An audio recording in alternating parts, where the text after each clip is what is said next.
The Iran protests mark the 8th anniversary of the Green Revolution, when hundreds of thousands braved arrest and took to the streets for democracy. Here's what President Obama said back then. I want to start off by being very clear that it's up to the Iranians to make decisions about who Iran's leaders will be, that we respect Iranian sovereignty and want to avoid the United States being the issue inside of Iran.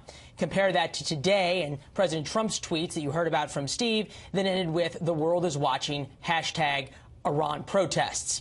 Here to discuss, Jarrett Blanc, former State Department lead coordinator for the Iran nuclear implementation. Jarrett, good to see you as always. Is there an opportunity now, if played correctly, to put the Iranian regime back on its heels here? I think there's very little opportunity for the United States to have a controlled influence inside Iran. We don't really understand. Does that mean we shouldn't try? It basically does mean that we shouldn't try. We should be pursuing our national interests vis-a-vis Iran's policy in the region, Iran's policy globally. We should not pretend that we understand the domestic politics of Iran to the extent that statements from the president or specific actions from Washington can have a controlled effect inside Iran. But isn't any effect inside Iran better than no effect? How is destabilizing the Iranian regime right now not a good thing for the United States? Well, I think there are a lot of answers to that question. I'll start off by saying that there's no particular reason to believe that anything that we say or do will have a destabilizing effect. So why not try? Iranians are a patriotic people. There's a strong national sentiment. And the idea that our influence is somehow going to support the protests rather than undermine them, I think, is probably not true. More than that, I would say that the idea that it is inherently good or desirable or necessary for the United States to destabilize this regime is just not true. This is a regime that supports Hezbollah. This is a regime that hates Israel. This is the same regime that has the blood of thousands of Americans and American soldiers on its hands.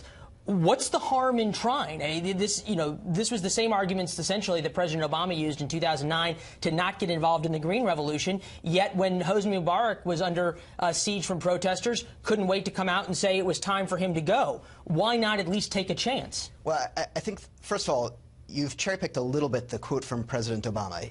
Just like President Trump, he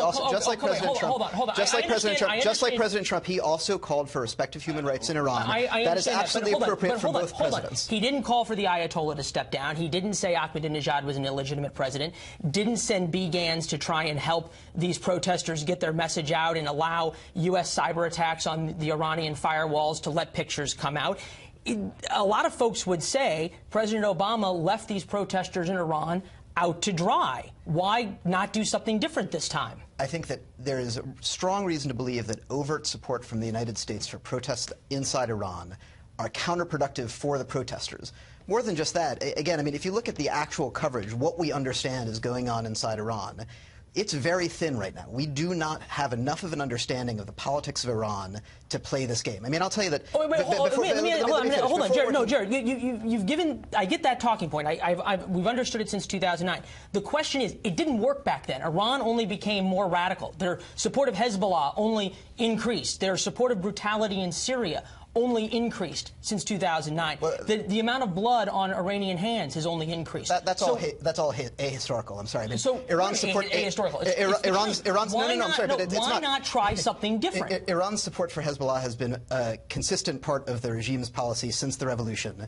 And to say that their support for brutality in Syria increased since 2009, well, the civil war in Syria started after 2009. Jared, you're not answering my question. What we did in 2009 didn't work. Clearly, it did not. This is not the way that policy is not made by saying an impossible goal was not achieved in 2009. So it's not worth trying something new. It's not worth trying something new. And again pursue an impossible goal. Okay. The United States is not in a position and does not need to push for regime change in Iran. The United States. Wait. Hold on. We don't need regime change in Iran. No. Fascinating. Okay, well, a lot of folks would disagree with you. I think clearly our allies in Israel would as well, at least the folks over there I have talked to do. Jared, appreciate your insights. Thank you very much. Thanks. Good to be here. Good debate.